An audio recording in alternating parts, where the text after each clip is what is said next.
Hey guys, welcome to my YouTube channel once again. आज हम पढ़ेंगे पॉलिटिकल एनवायरनमेंट के बारे में। इससे पहले जो है हम इकोनॉमिक एंड सोशल कवर कर चुके हैं। इस वीडियो में पॉलिटिकल एंड लीगल कवर करेंगे, ठीक है। एंड ट्रस्ट मी, बहुत इजी है, सिंपल है, इजीली क्रैक कर लोगे एग्जाम। अगर कल भी है, परसों भी है, 2 दिन बाद जो भी, ठीक है, तो अच्छे से लिख कर आओगे। So let's get started.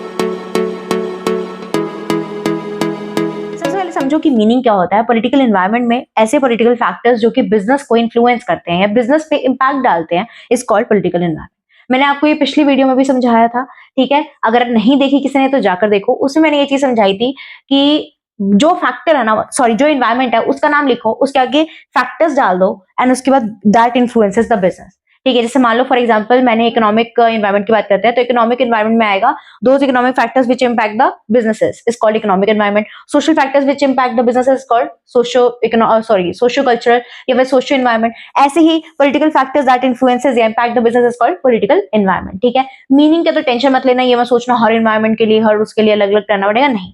हाँ, लेकिन फैक्टर्स समझना इंपॉर्टेंट है। जैसे कि इकोनॉमिक में, सोशल में अलग अलग थे, पॉलिटिकल के भी अलग होते हैं। समझो कौन से हैं, जैसे कि गवर्नमेंट की पॉलिसीज, उसकी लॉज, पॉलिटिकल स्टेबिलिटी एक्सेट्रा, ठीक है। फॉर एग्जाम्पल अब देखो, पॉलिटिकल स्टेबिलिटी उठा लो, ये आगे भी कवर होगा।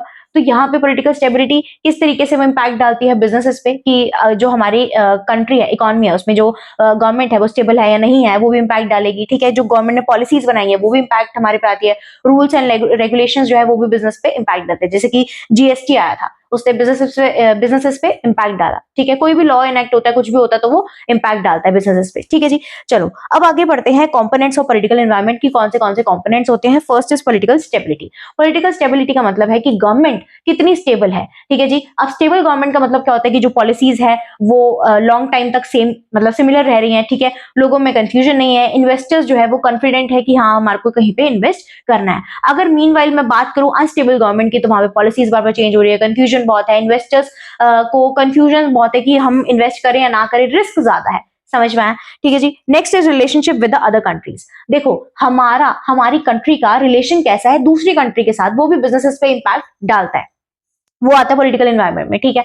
अगर मान लेते हैं कि इंडिया का किसी भी XYZ कंट्री के साथ रिलेशन बहुत अच्छा है, दैट मींस उसके ट्रेड अच्छे होंगे, वहां से इन्वेस्टमेंट आ रही होगी, ठीक है, इकोनॉमी बूम पे होगी, मतलब सब चीजें अच्छी चल रही होंगी। सिमिलरली अगर मान के चलो कि इंडिया का किसी XYZ कंट्री के साथ रिलेशन अच्छे नहीं है, दैट मींस कहीं ना कहीं वॉर वाली सिचुएशन भी हो सकती है, ठीक है। प्राइसेस बढ़ जाएंगे, बहुत सारी चीजें नेगेटिवली इंपैक्ट करती हैं। तो यहाँ पे जो रिलेशनशिप है कंट्री का, ठीक है, हमारी कंट्री का दूसरी कंट्री के साथ, वो किस में इंक्लूड होता है, पॉलिटिकल एनवायरनमेंट में, ठीक है। वो इंपैक्ट डालता है हमारे बिजनेसेस पे। Next is defence and military policy. ये चीज समझो कि जो डिफेंस एंड मिलिट्री पॉलिसी में हमारे पास ये पॉलिटिकल एनवायरनमेंट में क्यों आता है, ये भी इंपैक्ट करता है बिजनेसेस पे। समझो कैसे। मान लेते हैं कि अगर गवर्नमेंट का एक कंट्री के साथ रिलेशन अच्छा है, दैट मीन्स उनको पता है कि यहाँ पे जो सिचुएशन है वॉर वाली ऑलमोस्ट निल है, या फिर चलो फ्यूचर में जो भी है लेकिन अभी फिलहाल नहीं है, तो गवर्नमेंट क्या करेगी, डिफेंस पे, मान लेते हैं उस साल में डिफेंस में या मिलिट्री में जो गवर्नमेंट ने बजट बनाया उसका, वो बनाया कम, उस पर खर्चा कम करा, ठीक है। तो जो पैसा बच गया, यानी कि अगर वहां पैसा कम लगाया, दैट मीन्स गवर्नमेंट के पास जो पैसा बच गया वो डेवलपमेंट में लगा सकते हैं, ठीक है। इंफ्रास्ट्रक्चर डेवलपमेंट कर सकते हैं, बिजनेसेस को भी बहुत सारे फायदे मिलते हैं, उनको इंसेंटिव्स मिलते हैं, हर एक चीज। लेकिन आप ये मान लो कि अगर इंडिया में हमारे को मान लो किसी भी और कंट्री से लगता है कि वॉर की सिचुएशन हो सकती है, तो वहां पे गवर्नमेंट क्या करेगी, डिफेंस पे, मिलिट्री पे पैसा ज्यादा लगाएगी, वहां पैसा ज्यादा लगाएगी, दैट मींस डेवलपमेंट का जो पैसा है वो यहाँ पे कम हो जाएगा, इंफ्रास्ट्रक्चर अच्छे से जो है डेवलप नहीं होगा, और बिजनेसेस को भी सब्सिडीज वगैरह नहीं मिल पाएंगे, इंसेंटिव्स जितने भी हैं, ठीक है, बेनिफिट्स वगैरह कम मिलेंगे एज कंपेयर टू अगर डिफेंस पे कम पैसा लगता तो वो भी जो है बिजनेसेस पे इंपैक्ट डालता है। Last is welfare and development policy. ये पॉलिसी में बेसिकली गवर्नमेंट क्या करती है, स्कीम्स निकालती है फार्मर्स के लिए, पुअर लोगों के लिए, उसके बाद वर्कर्स के लिए, ठीक है जी। तो यहाँ पे क्या होता है, ये भी पॉलिटिकल एनवायरनमेंट में ही आएगा। नेक्स्ट आपके पास आता है political institutions in a democratic country. India से डेमोक्रेटिक कंट्री, ठीक है, हमारे पास यहाँ पे 3 मेन जो है इंस्टीट्यूशंस है। First is legislature, then executive, then judiciary. Legislature में कौन आता है, यहाँ पे वो जैसे पार्लियामेंट आया, ठीक है जी। अब वहां इस टाइम इसमें क्या होता है कि जो लॉज है वो इनैक्ट होते हैं, ठीक है जी। लॉज इनैक्ट होते हैं, पॉलिसीज बनती है, फॉर्मुलेशन ऑफ पॉलिसीज। एग्जीक्यूटिव की अगर मैं बात करूं तो यहाँ पे कौन होते हैं, मिनिस्टर्स होते हैं और गवर्नमेंट ऑफिशियल्स होते हैं, ठीक है जी। जैसे मान लो लेजिस्लेचर में जीएसटी लॉ आया, ठीक है जी।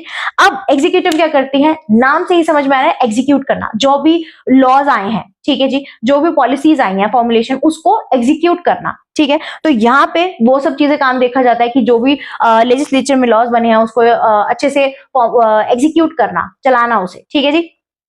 नेक्स्ट इज जुडिशरी, ठीक है। जुडिशरी में बेसिकली जो भी आप ये कह सकते हो सो सॉरी, हाँ, जुडिशरी में बेसिकली क्या होता है कि जितने भी कोर्ट वगैरह आते हैं, ठीक है, सुप्रीम कोर्ट, हाई कोर्ट, ये सारे इसके अंदर आते हैं। यहाँ पे देखा जाता है कि जो एग्जीक्यूटिव है या जो भी लॉज बनाए गए हैं, ठीक है, लेजिस्लेचर में, क्या वो एग्जीक्यूटिव फॉलो कर रही है, ठीक है, और जो बिजनेसेस है क्या वो रूल्स एंड रेगुलेशन को फॉलो कर रहे हैं।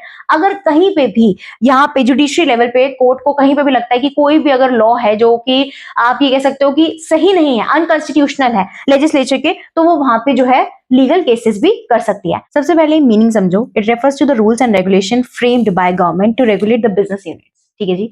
लीगल एनवायरनमेंट में क्या आता है, रूल्स और रेगुलेशन जो कि गवर्नमेंट ने बनाई है, ठीक है, ये सारी क्या करती है, बिजनेस को इम्पैक्ट करती है। तो मैंने आपको एक चीज बोला था, याद करो, पिछली एक वीडियो या 2 वीडियो पहले मैंने बोला था ये चीज कि ना, एक लाइन ना रट लो कि अगर बिजनेसेस इन फैक्टर्स को अडॉप्ट नहीं करेगी तो बिजनेस जो है वो अपने डाउनफॉल पे आ जाएगा या कभी भी सक्सेसफुल नहीं हो पाएगा। आप अगर आपको इकोनॉमिक पूछा तो आप इकोनॉमिक लिख देना, लीगल पूछा लीगल लिख देना, कुछ भी, ठीक है। तो ये लाइन तो लिख के ही आनी है, ये लाइन चेपनी ही चेपनी है कि अगर बिजनेस अगर चेंजिंग एनवायरनमेंट को अडॉप्ट नहीं करता तो बिजनेस कभी भी सक्सेसफुल नहीं हो सकता। या इस तरीके से भी आप मोल्ड करके लिख सकते हो इस बात को, जैसे मैंने बोला, आप इस तरीके से भी लिखो कि अगर बिजनेसेस इन फैक्टर्स को, जो फैक्टर्स इम्पैक्ट कर रहे हैं, इसको अडॉप्ट नहीं करता तो बिजनेसेस जो है अपने कॉम्पिटिटर से कम्पीट नहीं कर सकते, ठीक है। जिस तरीके से भी आप चाहो उस तरीके से आप एक लाइन को घुमा फिरा के 2 से 3 बातों में लिख सकते हो, ठीक है। चलो, लीगल एनवायरनमेंट समझ में आ गया होगा। अब फीचर्स देखो, based on laws and regulation. जो लीगल एनवायरनमेंट है वो लॉज और रेगुलेशन पे बेस्ड होता है। एग्जाम्पल समझो, जैसे कि अगर हम जीएसटी की बात करें, ठीक है, तो बिजनेसेस के लिए क्या है कि बिजनेसेस को रूल्स एंड जो लॉज एंड रेगुलेशंस है वो मानने ही पड़ेंगे, ठीक है जी। अगर कोई कंपनी डील कर रही है, कुछ भी सेल कर रही है, तो आपको क्या करना पड़ेगा, जीएसटी के अंदर, मतलब आपको जीएसटी नंबर के साथ जो अपना सेलिंग करनी पड़ेगी। Next is compulsory in nature. जो रूल्स एंड लॉज है वो कंपल्सरी होते हैं नेचर में। आप जो बिजनेसेस चला रहे हो, आप कभी ये नहीं बोल सकते कि हाँ ये रूल है मैं तो नहीं मानता, नहीं। अगर आपको टैक्स पे करना है तो करना ही है, ठीक है। यहाँ पे ये कोई नहीं है कि आपके लिए आप टैक्स पे मत करो बाकी करते रहेंगे, नो, ठीक है। अगर लॉ है, ठीक है, हमारी कंट्री में क्या है कि टैक्स पे करना है तो करना है, समझ में आई। Next is dynamic.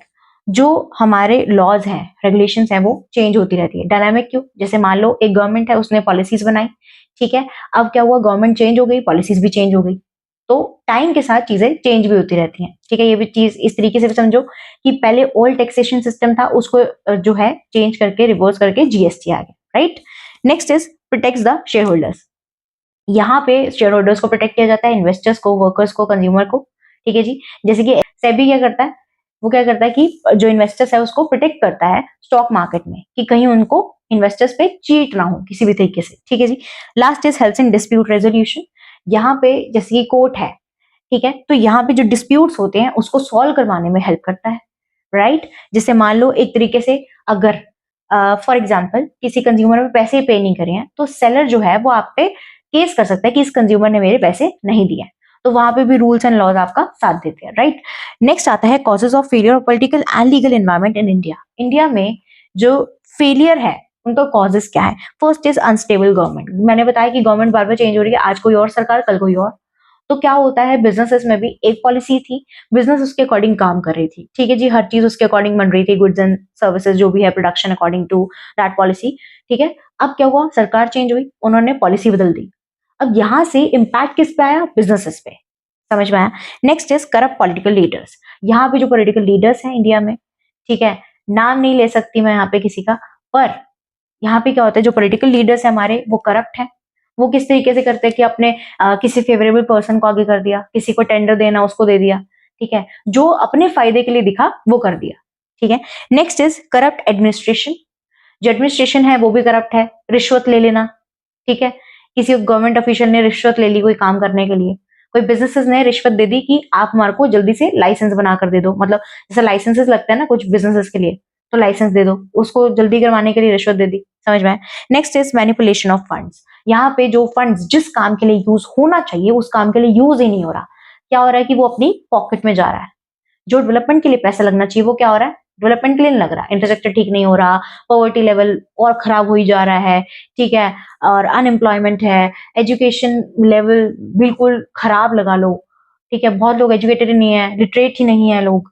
तो जो पैसा जहां यूज होना चाहिए वहां यूज नहीं हो रहा, मिस यूज हो रहा है, अपने फायदे के लिए यूज हो रहा है या फिर अपनी पॉकेट्स में जा रहा है, ठीक है। Last is inefficient working of PSU, public sector undertakings, जो गवर्नमेंट जैसे कि आप ये लगा लो लॉस मेकिंग कंपनीज है वो भी चली जा रही हैं, इनएफिशिएंट वर्क कर रही हैं, ठीक है, उनको प्रॉफिट्स नहीं हो रहे, राइट। आई होप आपको अच्छे से समझ में आया होगा। कोई भी प्रॉब्लम हो तो कमेंट में down, like share and subscribe my channel. जय श्री राम।